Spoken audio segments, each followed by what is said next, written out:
પ્રણવ આપ જોડાયેલા રહેશો। ગીતા લાઈવ જોડાયા છે, તેમની પાસેથી વધુ માહિતી લઈએ। ગીતા, જે પ્રકારથી ચર્ચા થઈ રહી છે કે 75% નામ કપાશે, 75% એવા ચહેરા હશે કે જેમને ફરી રિપીટ નહીં કરવામાં આવે, તેમના પત્તા કપાય તેવી શક્યતા છે। કોના કોના નામ શક્ય છે ગીતા?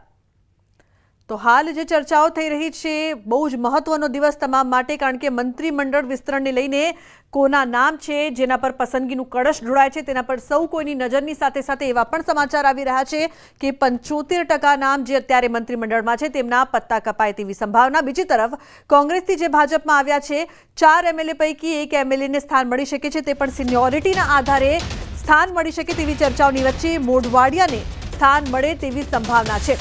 તો મંત્રીમંડળ વિસ્તરણ અંગે સૌથી મોટા સમાચાર ન્યૂઝ 18 પડપણની માહિતી આપ સુધી પહોંચાડી રહ્યું છે।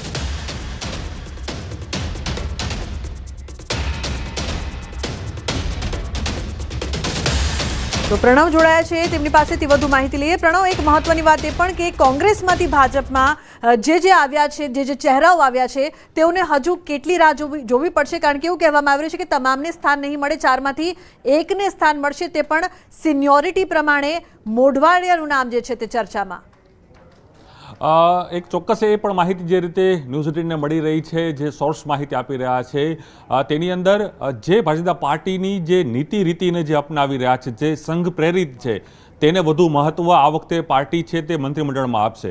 તો સાથે જ જે રીતે ભારતીય જનતા પાર્ટીમાં પણ જે પોતાના જે સંખ્યાબળ છે તે સતત અહીં જે કહી શકાય કે record break Bharatiya Janata party પાસે સંખ્યાઓ વિધાનસભા ફ્લોર ઉપર છે, ત્યારે આ વખતે જે ફોર્મ્યુલા ભારતીય જનતા પાર્ટી અપનાવવા માંગી રહી છે એ જ ફોર્મ્યુલા છે કે જે સંઘ સાથે જોડાયેલા છે, જે ભારતીય જનતા પાર્ટીની વિચારધારા સાથે જોડાયેલા છે, તે લોકોને મંત્રીમંડળમાં સ્થાન આપવું। કારણ કે જે પહેલાની ટર્મની અંદર જે રીતે વધુ ચર્ચા અને વધુ વિગતો પણ લઈશું। ગીતા જોડાયા છે, તેમની પાસેથી વધુ માહિતી લઈએ। ગીતા, 75% નામ એવા છે કે જેમનું પત્તું કપાય, જેમને મોકો નહીં મળે તેવી ચર્ચા છે। કોના કોના નામ છે કે જેમને આ વખતે મોકો ન મળે, જેમના પત્તા કપાય તેવી શક્યતા હાલ ચર્ચામાં છે ગીતા?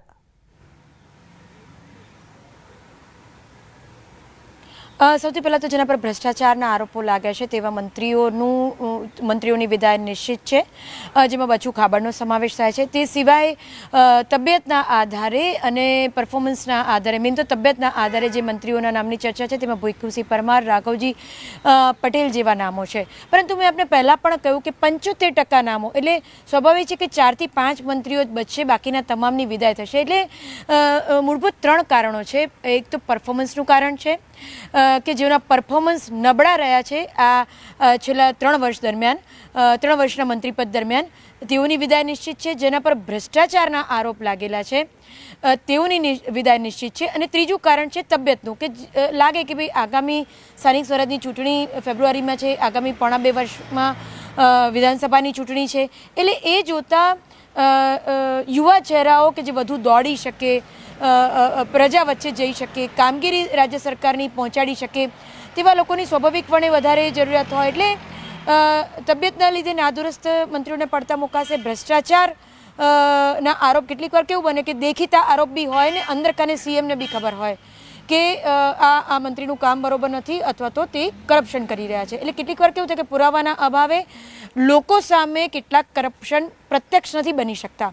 એ બચુ ખાબડ જેવા ઉદાહરણો અલગ છે, પરંતુ અંદર ખાને સ્વાભાવિકપણે સીએમ જાણતા હોય કે આ મંત્રી ભ્રષ્ટાચારી છે, એટલે તેવાની વિદાય પણ નિશ્ચિત છે। એવા પણ ઘણા મંત્રીઓ છે। એટલે 3 મુદ્દે 75% મંત્રીઓ કપાશે: પરફોર્મન્સ, તબિયત અને ભ્રષ્ટાચાર। એટલે આ એક 3 મુદ્દાઓ છે કે જેના લીધે 75% મંત્રીઓ કપાઈ શકે છે। હું એક બીજી વાત કરવા માંગીશ કે પ્રણવે વાત કરી કે દક્ષિણ ગુજરાત અથવા તો સૌરાષ્ટ્રમાંથી ડેપ્યુટી સીએમ પદ મળી શકે છે। જો દક્ષિણ ગુજરાતની વાત કરીએ તો કનુભાઈ દેસાઈની પ્રબળ સંભાવના છે। તેઓ સીએમની ગુડબુકમાં છે, લો પ્રોફાઇલ રીતે કામ કરી રહ્યા છે। આમ પણ અત્યારે સીએમ પછી નાણાં ખાતું સંભાળે છે, એટલે નંબર 2 પર જ છે। તેઓની ડેપ્યુટી સીએમ બનવાની સંભાવના પ્રબળ માની શકાય।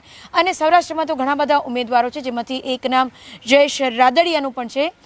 એટલે ડેપ્યુટી સીએમની જ્યાં સુધી વાત છે ત્યાં સુધી આ બંને નામોને ગંભીરતાથી લેવા પડે। જી ગીતા, આભાર સમગ્ર માહિતી બદલ। પ્રણવ, આપનો પણ આભાર। તો મહત્વપૂર્ણ સમાચાર છે, આજે સૌ કોઈની નજર રહેશે કે કોના નામ પર, કોના ચહેરા પર મોહર લાગી શકે છે। સમાચારનો પ્રવાહ યથાવત રહેશે. હાલ રોકાઈશું એક બ્રેક માટે. આપ જોતા રહો ન્યૂઝ 18 ગુજરાતી.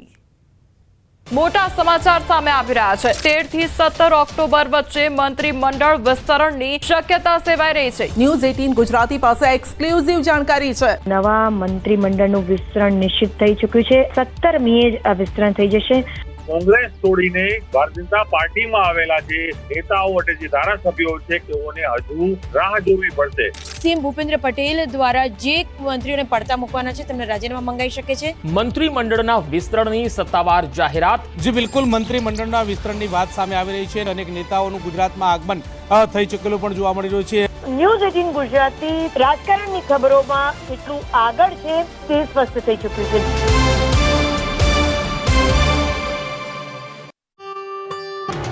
દિવાળીના તહેવારો